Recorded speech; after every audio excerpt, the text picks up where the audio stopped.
the candidates. Okay, come in front so they will see your face. They put your face to when the delegations came to Liberia, I guess they met with the two candidates, and in your recommendations, you called for both of them to accept the results, whatever way it may come. What did they say to you in terms of accepting these results? Because they have supporters, they have advisors. What did the candidates as individuals say to you in accepting these results? Because it's a win or lose when I become president on that. Okay, I think we can take, and the man from the man with the Nigerian. Oh, okay, yes. You've been duly recognized. So please your name and your... Good afternoon, I'm Frank Sawola from the News Public Trust. My question is to President Mahama. You head in the ECOWAS mission. We read in one of the local dailies this morning that the ECOWAS technical team and the team from the NDI were prevented by MEC from entering the data room. Are you aware?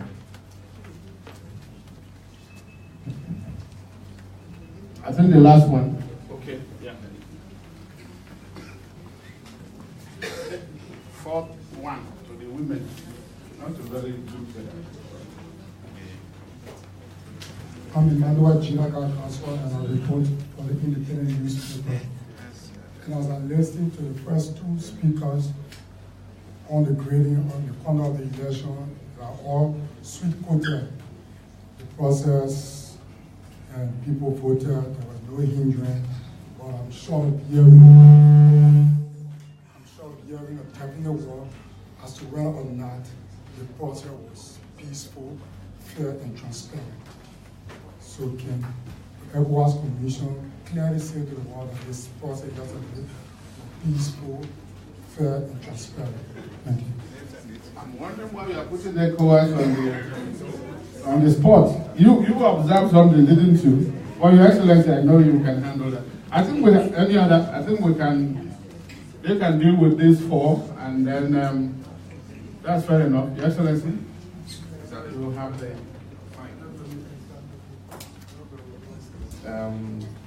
Okay, I'll take a bite of the sherry and then I'll leave the rest to my co-chair, Mr. Winter. As far as we're aware, tallying has begun at the National Electoral Commission. As you know, tallying begins at the polling stations, and then when they are done, they relay them to the county tallying centers, and then from there they come to the National Tallying Center. And so tallying has begun at the National Tallying Center.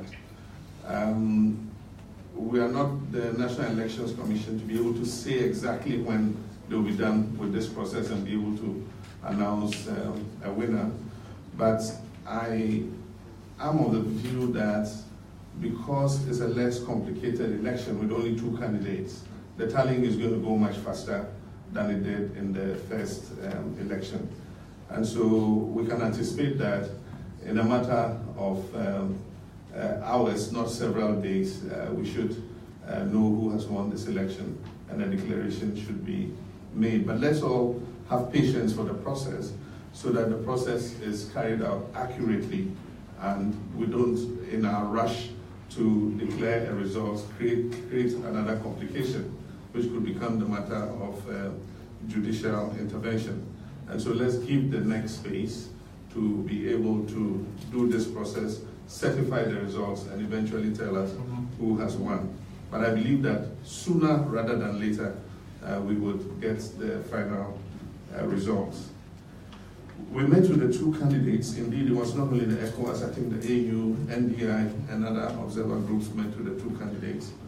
And we wanted to know if they had any outstanding concerns that we could bring to the attention of the government or the security services or the National Elections Commission, so that, those could be dealt with in order that they go into the election with a fair amount of satisfaction and confidence. I think they were both fairly satisfied with the arrangements that had been made. With regards to the Unity Party, they complained about not being given electronic copies of the FRR. They had been given hard copies, but they wanted electronic copies. The Elections Commission was a bit reluctant to give the electronic copies because they were afraid that they could be tampered with and used to create some problem in the future. But the parties at least had the hard copies. And also, in the interest of transparency, the hard copies of the FRR were displayed at all the polling stations. And so it was not a secret document. At every polling station, those eligible to vote had copies of the FRR posted outside the station. And so I don't think that that should be an issue that anybody would have raised seriously. And so there were also a few issues about security and ensuring the safety of election officials and party agents. But as I said, with our observation across the country, we don't think that there were any serious incidents, of violence against any persons, either elections officers or party agents. We have a report of the LNP as at the election day, and they record incidents that happened. There were 2 accidents of Liberian National Police vehicles. They had accidents, and one of the passengers is in hospital. There was a slight incident with drive-by stone throwing in some parts of Monrovia. The perpetrators were arrested. 2 vehicles of the Unity, 1 vehicle of the Unity Party and 1 vehicle of the CDC, that's a very good balance, were arrested for displaying campaign material on them. They had not taken the stickers off, and they're not supposed to have them on election day. And so they were arrested, but then on the intervention of the IGP, the drivers were cautioned and released. These were minor. I'll just give you an example of some of the minor incidents that occurred, and so there was nothing that was so apprehensive. We impressed on the 2 candidates to exercise restraint, and we believe that as the chief stakeholders in the elections, their conduct was going to be critical in terms of how their supporters react. And so we explained to them that we will be watching their conduct, and we expect them to, by extension, make sure that their conduct ensures peace and proper behavior amongst their supporters. And they assured us that they will do so.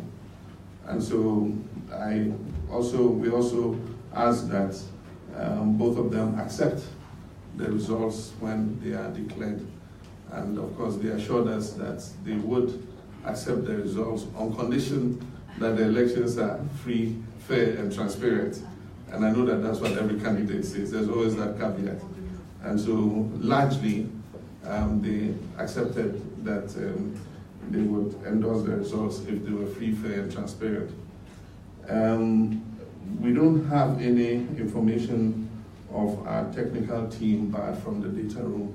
Our technical team has been working very closely with the EC in respect of the issues that were raised by the Supreme Court, and the technical team has been very critical in terms of bringing the voters' roll to the level of acceptability that we've been able to achieve. At the request of the National Elections Commission, we asked the technical team to stay on. They had finished their work, they were going to leave, but we asked them to stay on and help the EC with transmission and make sure that data handling is done effectively. So I'll be surprised if the Elections Commission locked them out of the data room. We haven't received any such report, and I hope that nothing like that has happened. As far as I can say, as at this moment, the technical team is in the data room working with the Elections Commission. And so I don't know where this report is coming from. I don't know about the NDI, but I guess that the NDI can respond to what was said. You're asking if we can say with our hands on our hearts that the election was peaceful, fair, and transparent. largely it was us at this point. If you look, and that's why we indicated at every part of the election that we're talking about. And so I spoke about the pre-election environment, I spoke about the opening of the poll, I spoke about the conduct of the poll up to the vote counting. We observed all those processes, and we can say from the observation of the areas we covered and from the information that we have picked from our collaborators and other election observer missions, the Liberian police, and that's why I read a copy of the report of the incident report of the Liberian police to you. We also have feedback from the National Elections Commission, and bringing all that information together and synthesizing it, I can say with my hand on my heart that up to the point of counting, the election was peaceful, transparent, free, and fair.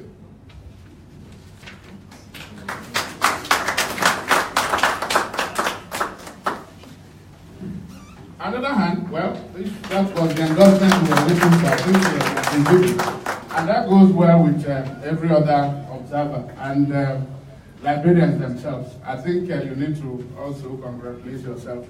Now, let me. Oh, His Excellency is still talking. Oh, all right. If there are other things that he left unsaid, okay. Or Your Excellency. Okay. Now it's time to thank you for coming. Let's call on, now we're giving our women the last chance to breathe. So, Madam Commissioner, vote of thanks. Thank you very much.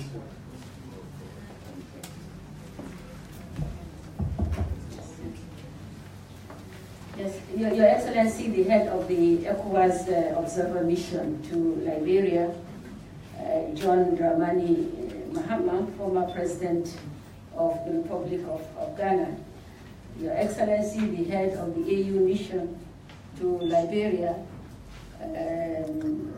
Erastus Mwancha, Your Excellency, my own brother, Mabantude Adishomo, the head of the special representative of the ECOWAS president to Liberia, Your Excellency Farid Zarif, the UN Secretary General Special Representative to Liberia, Your Excellencies, heads of diplomatic missions and heads of agencies and organizations, Your Excellencies, distinguished ladies and gentlemen, my brothers and sisters from the media, mine is a very simple task, is to thank you all for coming, but I wish to start, of course, by paying homage and gratitude to the good people of Liberia and all the political actors and stakeholders for remaining, as we heard, committed to the electoral process. To this end, we would like to express our profound gratitude for the role played by the National Elections Commission, the security agencies and diplomatic community, the media, the civil society, and others. Indeed, as we all have heard, the conduct of all stakeholders during this exercise is significant for the progress we are making as a community in consolidating the values of democracy, which is regarded as sacrosanct value and the only legitimate way of expressing our choice of leadership in the region. It is indeed our hope that beyond this electoral period, the same display of political maturity and sacrifice for Liberia's national interests is maintained. I would also like to commend the efforts of all other international observer missions, namely the AU, the EU, NDI, Carter Center, ISA, the governments of Nigeria, Japan, and the United States of America to these approach-making elections in Liberia. Your presence here, of course, attests to your commitment and solidarity with us, ECOWAS, in our guests to have free, fair, and transparent elections, which is a major bedrock to consolidation of democracy, human rights, and rule of law in all our member states. Permit me, Your Excellencies, to thank my brother, the special